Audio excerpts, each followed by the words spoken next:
ती होती रुग्णालयाच्या दारात उपचाराच्या अपेक्षेत. हॉस्पिटल मात्र निर्लज्ज, 10 लाखाच्या प्रतीक्षेत. मोक्याची जमीन कवडीमोल भावात फाईल सुद्धा वेळेवर हल्ली. तिला मात्र पैशाअभावी उपचार नाही, तिथं माणुसकी सुद्धा लाजली.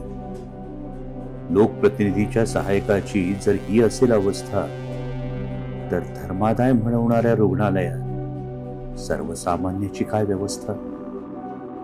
एक मुख्यमंत्री, 2-2 उपमुख्यमंत्री, तिघांचेही रुग्ण सहायता कक्ष. तरी पैशाअभावी पोटूशी जाते जीवानिशी. लाडक्या बहिणीसाठी किती सरकार दक्ष.